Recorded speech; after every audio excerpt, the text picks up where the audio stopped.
Becca, let's get into it. Because there's 3 candidates for the Offensive Player of the Week here. It's Malik Neighbors, Saquon Barkley, and Jaden Daniels. Now, you already mentioned that Malik and Tyrone Tracy Jr. are the 3rd rookie combo ever to get 1,000 scrimmage yards. Boom. Cool.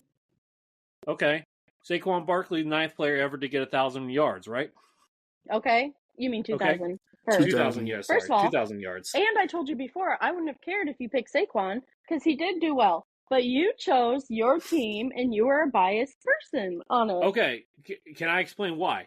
Go Game-winning ahead. drive. I would love to Game-winning hear drive. this. Mm-hmm. Game-winning drive. Mm-hmm. Everything was on the line. Yeah. Rookie quarterbacks are not expected to do that, okay? Mm-hmm. Rookie quarterbacks are not expected to do that. And it's not like he has Terry McLaurin was shut down in that game. Kudos to Atlanta. Cool. Didn't have anybody else to throw to. Cool. He carried the team not only in the air, but with his legs as well. He also was the first quarterback to have the most rushing yards ever in a single season. He broke RG3 record, and he's the first rookie quarterback to have the most passing touchdowns in fourth quarter or overtime with 12.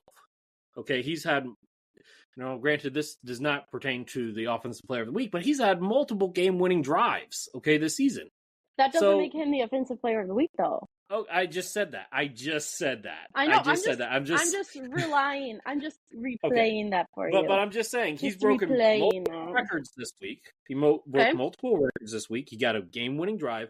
His stats back it up. 3 touchdowns, 127 yards rushing, and 200-plus yards passing on high efficiency.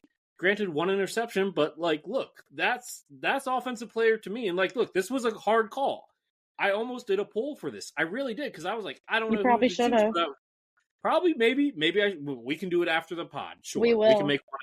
We can make one after the pod. But my argument is that he won the game, literally won the game. You guys already had the game, and he definitely was the game player of the game for you guys. Cool.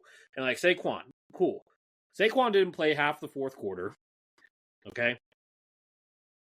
Right after he got the 2,000 yards, they stopped. So I've got to hold that against him. Not really his fault, though. Coaching, not his whatever. Fault, so there's that. And I'm not even a Saquon lover anymore, okay? And now you're making me mad about the Saquon stuff. Come on. Okay. So anyway, that's my argument. You can agree or disagree. I'm sure you're going to disagree, but that's just my thoughts. So you're like, a game-winning drive, blah, blah, blah. You had to go to overtime.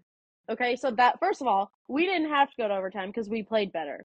Our quarterback had a better passer rating than Jaden Daniels. Our quarterback didn't throw an interception. So, really, if you want to play it like that, Drew Lock should have been the Offensive Player of the Week. Maybe. Okay, that's actually a really good point. Okay, fair enough. So, Malik Neighbors should have been the Offensive Player. So, you want to talk about all these records Daniels has broken over the season. Malik Neighbors has played with 4 quarterbacks. He missed 2 games, and he still hit over 1,000 yards. He got 171 yards yesterday. There was something else I had. Dang it! I'm just so fired up right now. So keep going. You're cooking. Hey, hold on. Don't pressure her, Earl. You quiet. The 2 touchdowns, 171 yards. He's played with 4 quarterbacks. I mean, honestly, and he won the game for us too. So if you want to talk about, well, Jaden Daniels won us the game, Malik Neighbors won us the game. Or if you want, was it a high leverage situation that you guys won, or was it a blowout? I think high leverage matters here because that means you can perform in the clutch. What was the Falcons' record before they played the Commanders? I need 8-7. 8-7. So that's about the same as the Colts was. The Colts were 7-8. The Colts were 7-8. Still, the Commanders had to go to overtime. The Giants did not have to go to overtime because Malik Neighbors is such a beast. And Jaden Daniels, again, I just want to say it one more time. Drew Lock didn't throw an interception. Everybody knows from the beginning of the season I hated Drew Lock. I have some respect for the man now. So I think Malik Neighbors should have gotten Offensive Player of the Week because he broke the 1K. And he also, I think he might have either tied or he's one below Puka for the most receptions by a wide receiver in their rookie season. Maybe, but Brock Bowers has the most receptions by rookie. He's a tight end. I'm not talking about by any receiving position. Brock, how many games did Brock Bowers miss this year? I don't know. I think it was 0. Malik Neighbors missed 2. Think about that. Well, speaking of that real quick, I wanted to bring up a really cool stat that I saw, guys. Brian Thomas Jr., Ladd McConkey, Malik Neighbors, and Brock Bowers are all rookies over 1,000 yards receiving. Which is amazing. This wide receiver class this might be one of the better draft classes in recent NFL history. Yeah. Kudos to those players, of course. Becca's got a case. Salute. So okay, let's do this moving forward. Let's do, because it's already out. Like, it's out, so it's not. I'm not changing it now. But let's do this moving forward.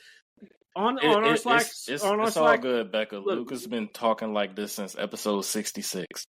Yeah, I mean, with the offensive player of the week, with how he was talking, with the way Lucas was talking, it should have been between Drew Lock, Malik Neighbors, and Saquon Barkley. Jaden Daniels should not have a word in this. Let's be honest. Then how about this moving forward? Moving forward, we will vote on offensive, defensive, or everybody nominated offensive, defensive, and special teams player, and the majority rules. Fair enough? We got 5 people, so there won't be a tie. Who won special teams this week? Oh, your guys. Amir Smith-Marset. Yeah. I mean, he deserved that. And then defensive player was C.J. Gardner-Johnson. That's fair. Yeah, that's fair. Even though it was really nice to see the Giants get 2 interceptions. Yeah. No, CJ had a touchdown and a 94 yards. No, he deserves it, even though he's an Eagle. Okay, anyway, so